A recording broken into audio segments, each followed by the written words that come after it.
Sebelum mulai, aku mau mengucapkan selamat Hari Raya Idul Fitri, mohon maaf lahir dan batin. Maaf kalau aku belum bisa memenuhi harapan kalian dan makasih yang selalu setia sampai di titik ini. Oke, kita balik lagi ke pembahasan anime yuk. Gimana? Kalian udah penasaran sama kehidupan naga di dunia manusia kan? Kita langsung mulai aja masuk ke dalam ceritanya. Inilah dia, Kobayashi Dragon Maid. Di hari ini, Toru merasa senang karena Kobayashi sejak pagi tidak memarahinya sama sekali. Mungkin karena kemampuan Toru membereskan rumah dan membuat makanan manusia sudah cukup baik. Untuk mengisi waktu luang, Toru pun memutuskan mendatangi kantor Kobayashi. Dengan cahaya tembus pandang, Toru dengan santainya bisa masuk ke dalam sana. Toru sangat senang melihat Kobayashi yang sedang bekerja, tapi di tengah kekagumannya, Toru malah melihat Kobayashi yang sedang dimarahi manajernya karena Kobayashi telat menyodorkan tugas yang sudah diberikan. Dari gosip sekitar, sebenarnya tugas itu bukan tugas Kobayashi, melainkan tugas si manajer, tapi manajer ini memanfaatkan kekuasaannya. Mengetahui Kobayashi diperlakukan kasar dan tidak adil, tentu saja Toru menjahili si manajer ini. Singkat cerita, malam pun tiba. Di luar kantor, Kobayashi langsung memanggil Toru. Karena sejak kejadian tadi siang, Kobayashi ternyata menyadari kehadiran Toru di sana. Insting Kobayashi ini sangat kuat. Toru pun meminta maaf atas tindakannya, karena Toru sangat ingin mengenal kehidupan Kobayashi. Mendengar hal itu, tumben Kobayashi kali ini tidak marah dan malah mengajak Toru pulang bersama. Keesokan harinya, Toru sedang berbelanja, tapi di sana dia tidak sengaja bertemu dengan Fafnir.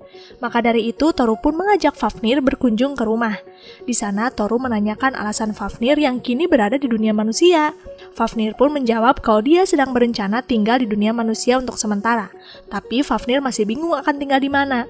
Untuk sementara, dia akan diam di hutan terdekat. Mendengar hal itu, Toru kaget karena kan Fafnir membenci manusia. Di belakang sana, Kobayashi mengingatkan Toru kalau dia tidak bisa menampung naga lagi. Maka dari itu, Toru pun melepaskan Fafnir untuk tinggal di tempat yang dia mau. Tapi di malam harinya, Toru dan Kobayashi malah melihat berita tentang kemunculan monster besar di hutan sekitar sana. Dengan terpaksa, di keesokan harinya, Toru mengajak Fafnir mencari apartemen. Toru ini sebelumnya selalu memperhatikan kegiatan Kobayashi, jadi dia tahu sedikit-sedikit. Selain itu, Toru membuatkan Fafnir identitas dan surat penting lainnya. Sesampainya di agent property, Fafnir malah membayar menggunakan emas bongkahan. Tentu saja, tanpa menunggu waktu lama, Fafnir dan Toru langsung ditolak. Mereka diminta untuk menukarkan benda itu menjadi uang. Karena Toru tidak tahu caranya, mereka pun malah melamun di taman. Saat memikirkan tempat yang aman untuk Fafnir, akhirnya Toru memiliki ide di mana Fafnir cocok untuk tinggal. Dan ternyata Toru membawa Fafnir ke rumah Takia. Takia tidak keberatan dan terlihat Fafnir juga menikmati kebersamaannya dengan Takia. Sepertinya tujuan Fafnir di dunia manusia ini pasti karena game deh.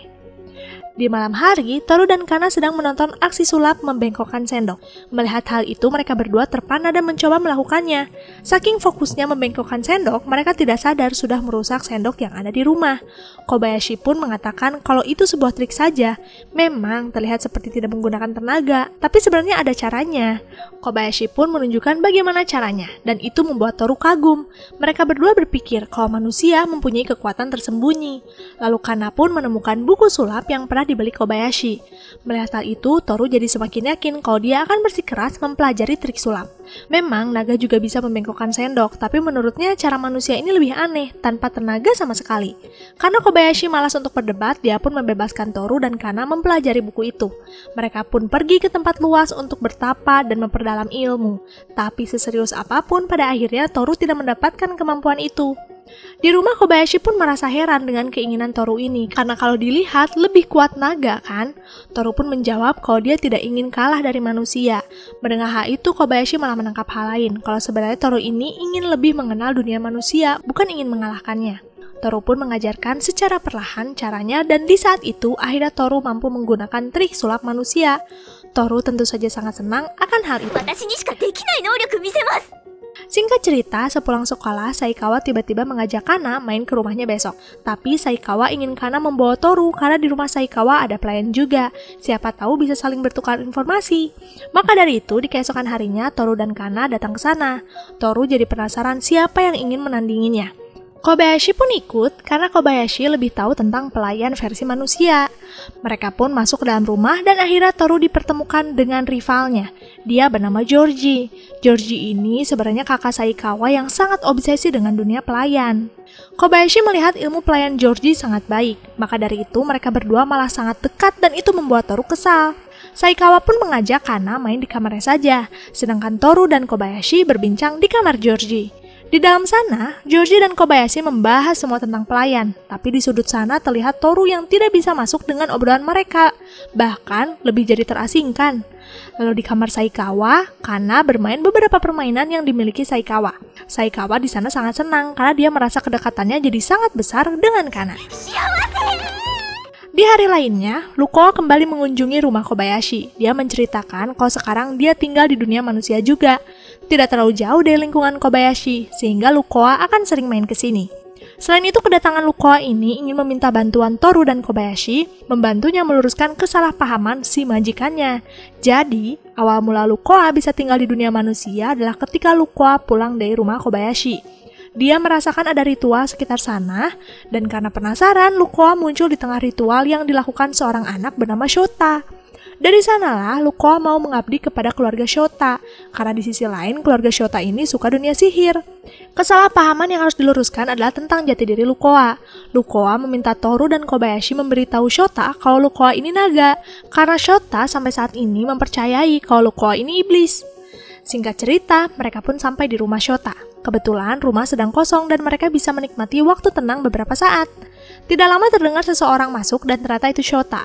Melihat ada orang asing di rumahnya, Shota marah kepada Lukoa karena sebagai pesuruh seharusnya jangan sembarangan membawa orang. Malahan Shota mengira kalau berkumpulnya mereka ini ingin mengambil alih rumahnya. Di tengah keributan, Kobayashi menanyakan alasan Shota mengadopsi Lukoa. Shota pun menjelaskan kalau dia ingin kekuatannya diakui oleh orang sekitar karena selama ini tidak ada yang percaya. Mendengar hal itu, Kobayashi memberi nasihat kepada Shota kalau tindakan Shota ini akan sia-sia karena Shota menyembunyikan keberadaan Lukoa. Selain itu, kalaupun sudah dibuktikan kepada teman-temannya, Lukoa tidak akan berfungsi sama sekali setelahnya. Shota akhirnya tersadar dan dia meminta maaf kepada Lukoa karena sudah membawanya ke sini. Lukoa yang mendengar itu semua malah merasa terusir. Dia memohon beberapa kali kepada Shota untuk tetap mengadopsinya. Lukoa bahkan menawarkan berbagai macam keahliannya untuk bisa membantu keluarga ini. Lalu di sini terlihat cuaca sedang hujan. Toru berniat menghilangkan awan, tapi kali ini Kobayashi menghentikannya. Dia memilih menggunakan boneka penangkal hujan. Bagi Toru dan Kana, ini kali pertama mereka melihat boneka penangkal hujan. Saat mereka melamun, Toru tiba-tiba memikirkan keadaan Fafnir di rumah Takia. Kalian penasaran dengan kehidupan Fafnir? Oke, mari kita intip rumah Takia. Terlihat kalau Fafnir baik-baik saja dengan Takia. Mereka malah semakin akrab satu sama lain, karena mereka sama-sama menyukai game. Fafnir bahkan sering begadang untuk bisa menyelesaikan game.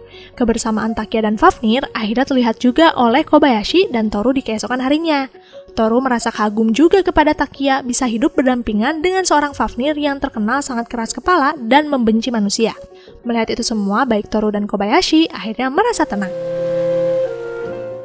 Musim panas pun tiba. Kobayashi, Toru, dan Kana berlibur ke pantai. Lukoa dan Shota pun ada. Shota bisa diizinkan karena ternyata ayah Shota ini bos dari Kobayashi. Mereka menikmati liburan di pesisir pantai. Berbagai macam hal yang tidak pernah dilakukan di dunia naga, mereka lakukan di sini. Lalu saat sedang beristirahat, Kobayashi melihat toko es yang ternyata pemiliknya masih itu-itu saja dari dulu. Kobayashi pun menceritakan kalau dulu dia sering datang ke sini bersama keluarganya. Namun ketika dia mulai kerja, Kobayashi tinggal sendirian dan sekarang mereka hanya saling bertukar kabar. Mendengar hal itu, Toru mengingat orang tuanya juga yang sangat membenci manusia. Toru tidak bisa membayangkan bagaimana respon orang tuanya ketika Toru memperkenalkan Kobayashi. Di saat itu juga, Kobayashi merasakan ada kesedihan dari Toru.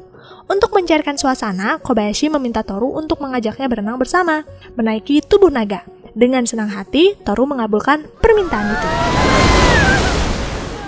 Saat mereka bersantai di tengah laut, Kobayashi pun akhirnya menanyakan alasan Toru bersedih. Kobayashi menebak Toru sepertinya ingin pulang dan bertemu orang tuanya. Mendengar hal itu, Toru mengelak. Dia sampai sekarang belum merasakan rindu sama sekali dengan dunia naga. Tapi Toru sedang memikirkan jika dia memperkenalkan Kobayashi kepada orang tuanya, pasti Kobayashi langsung dibunuh, karena prinsip orang tua Toru ini sangat kuat.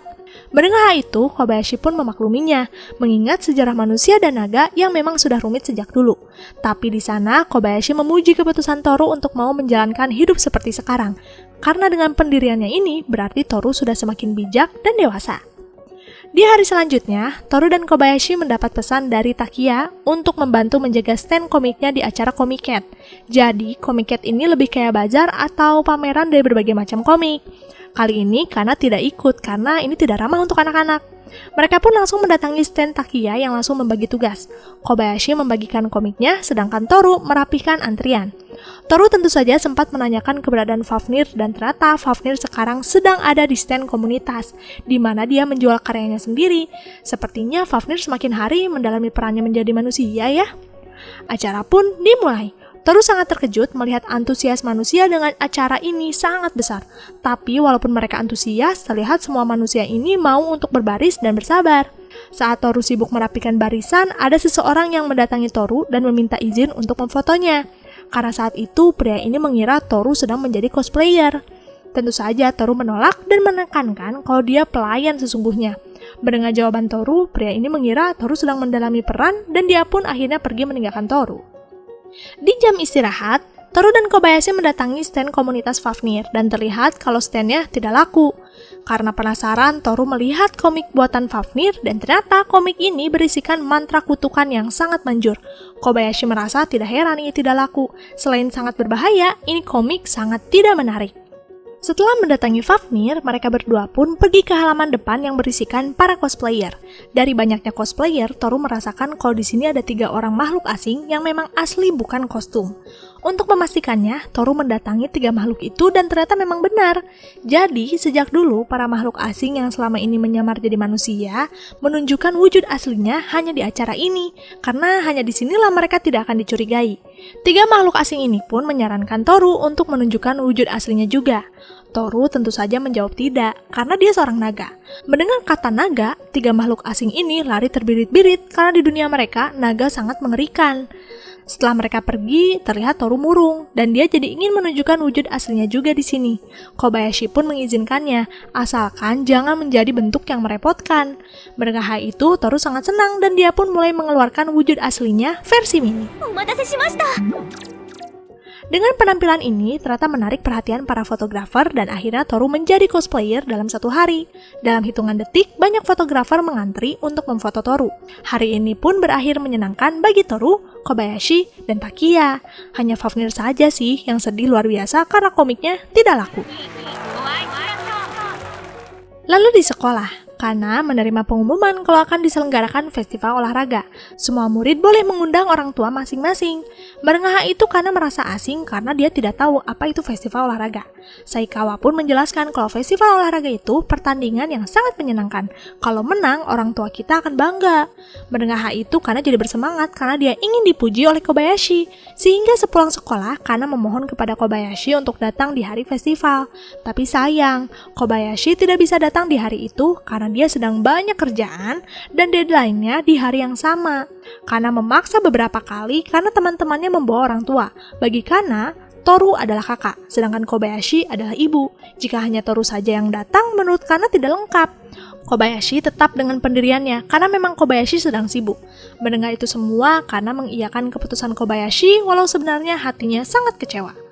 Toru meminta pengertian kepada Kobayashi atas sikap manja Kana. Karena di dunia naga, Kana adalah anak yang dipaksa orang tuanya untuk mandiri, sedangkan hatinya masih anak-anak. Maka dari itu, di dunia naga, Kana membuat tindakan-tindakan iseng untuk menarik perhatian orang tuanya. Tapi akibatnya Kana malah jadi harus dihukum di dunia manusia. Kejadian tadi malam membuat Kobayashi terus memikirkannya. Dia jadi bimbang apakah harus datang atau tidak. Takiya yang tahu cerita itu merasa aneh dengan sikap Kobayashi ini, karena Kobayashi akan mementingkan kerja dan tidak mementingkan hal lain. Sedangkan di rumah, Kana baru saja pulang, dia langsung meminta Toru memberikan cahaya pelindung. Kana ingin melihat Kobayashi yang bekerja. Dari kejauhan, Kana memperhatikan Kobayashi dan dia melihat betapa sibuknya Kobayashi sekarang. Maka dari itu, sepulangnya Kobayashi, Kana memaksakan diri untuk mengatakan kalau Kana tidak apa-apa jika nanti di festival olahraga tidak ada Kobayashi. Kana akan berjuang sekuat tenaga dengan teman-temannya. Mendengar hal itu, Kobayashi jadi melamun. Dia pun akhirnya memutuskan untuk lembur dimulai dari besok agar bisa segera menyelesaikan pekerjaan sebelum hari festival olahraga.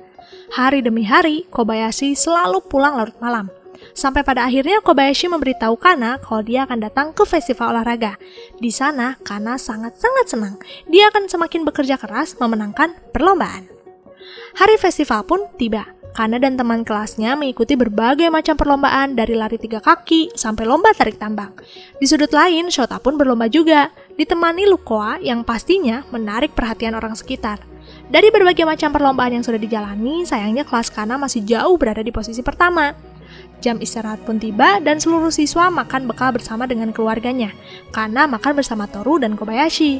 Di sana dia sangat menikmati bekal buatan Toru yang semakin hari semakin enak. Kana di sini mengatakan kalau dia akan berjanji menyusul poin yang tertinggal di lomba-lomba selanjutnya. Ucapan Kana ini benar. Perlahan-lahan, kelasnya naik peringkat dan sekarang ada di peringkat kedua. Tinggal satu perlombaan lagi yang bisa membuat kelas Kana ada di peringkat pertama. Di lari estafet ini, semuanya sangat berharap bisa menang. Awalnya perlombaan berjalan dengan baik, tapi saat giliran Saikawa dia sempat terjatuh dan itu membuatnya sedih. Tapi, Kana meyakinkan Saikawa kalau dia akan memenangkan perlombaan ini. Saikawa sudah putus asa karena mereka tertinggal jauh. Tapi saat melihat ke sudut sana, ternyata Kana berhasil menyusul lawan sedikit demi sedikit. Dan akhirnya, Kana berhasil memenangkan perlombaan. Semua bersorak gembira, hanya Saikawa yang merasa bersalah. Kana pun menenangkan Saikawa kalau dia tidak salah. Semua yang ada di kelas ini sudah membuat kemenangan, bukan karena Kana saja. Mendengar hal itu, Saikawa sangat senang, dan kemenangan pun disambut dengan gembira. Sepulang dari festival, Toru, Kobayashi, dan Kana diam di taman. Di sana, Kana mengucapkan terima kasih kepada Kobayashi dan Toru yang sudah mau datang ke festival. Mendengar hal itu, Kobayashi tersadar kalau datangnya dia ke festival menegaskan kalau kini Kobayashi benar-benar menjadi seorang wali dari anak kecil. Dia semakin merasakan kalau sejak kedatangan mereka berdua ini membuat hidupnya menjadi berubah. Part 2 udah selesai. Kayaknya semakin hari para naga-naga yang tinggal di dunia manusia mulai menikmati perannya ya. Apakah di hari kedepannya kehidupan mereka semakin harmonis? Kalau kalian penasaran, nanti kita lihat aja di part selanjutnya. Makasih buat kalian yang masih stay sampai di part ini. Jamatane, arigato gozaimasu.